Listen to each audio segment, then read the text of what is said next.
Good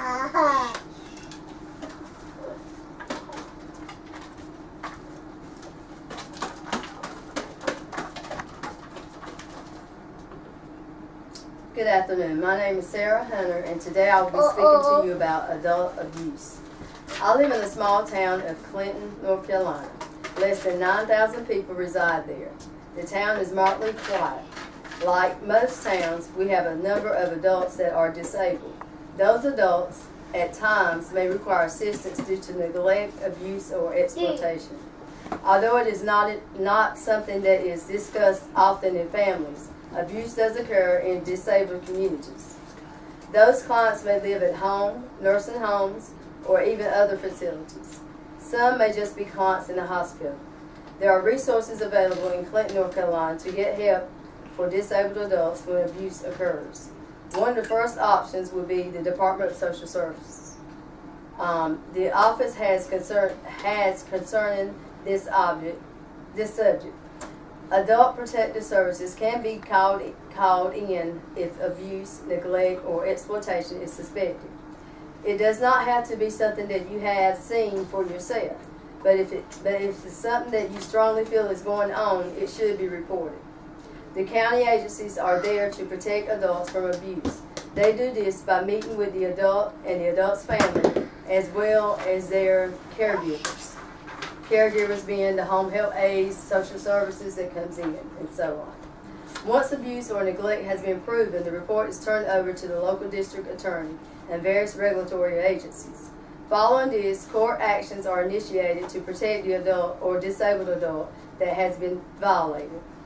A study from Special Investigations Divisions of the House of Government Reform Committee found that 30% of nursing homes in the United States, 5,283 facilities, were cited for almost 9,000 instances of abuse over a 2-year period from January 1999 to 2001.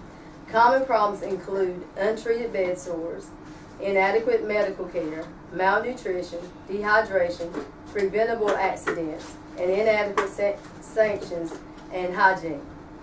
In 1,601 cases, the abuse violations were serious enough to cause actual harm to residents or to place the residents in immediate jeopardy of death or serious injury. The listing of the protected tools goes as follows, and it is a long list, so I ask you to bear with me. It's a long process to get all this work done to prove elderly abuse. Community evaluation, facility evaluation, initial notice to district attorney, law enforcement, intake, log, notice to the reporter, completion of evaluation, notice to reporter screened in, notice to reporter screened out, quarterly client review form, written report or evaluation, determination of ability to consent to protective services, diligent efforts to locate adult and service plan, North Carolina DAAS, Adult Protective Services. Tools, and the local Department of Social Services is in Clinton, North Carolina. Also provides adult placement service, adult programs, representatives, family counseling, help support, and special assistance for adults, for just to list a few. The town of Clinton offers other resources such as White Alternative Services, Mercer Care Incorporated, and the Department of Aging. These offices help to facilitate the abuse of adults as well. And as always, there is an adult abuse hotline available to call in and report the abuse anonymously. The phrase adult abuse is known now as elder abuse today. As adult increases in age, so does cases of elder abuse. There are many reasons for the abuse, such as cycle of violence, family situations, caregiver problems, culture issues, such as lack of respect of adults. These issues of abuse should be handled, and the first way to resolve it is by speaking up and reporting any signs of abuse. The options for help are available to everyone. It only takes one person to speak up for another.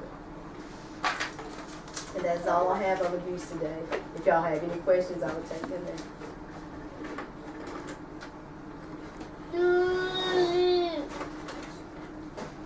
Yes, ma'am.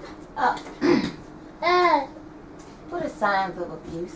Some signs. Some signs of abuse are broken bones, bruises, even lack of communications. If you notice that an elderly person that has been talking for a while and being real converse in their relationship with you, and all of a sudden they stop talking and not speaking, and they're kind of inward towards themselves, a lot of times that's a sign of abuse, because they don't want to speak out, because they care. A lot of times they're scared that the person that's caring for them will do even more abuse.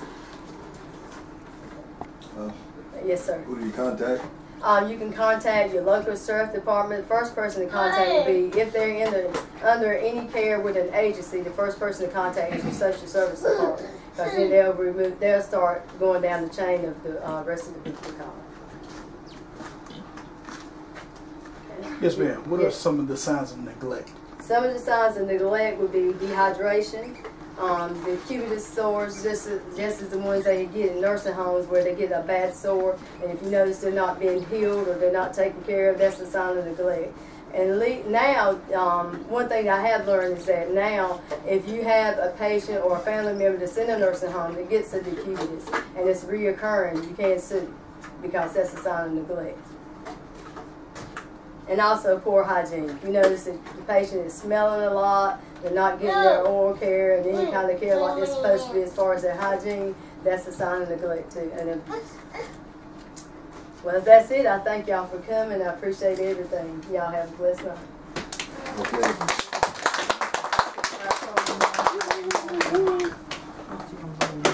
What's the sign of people wearing?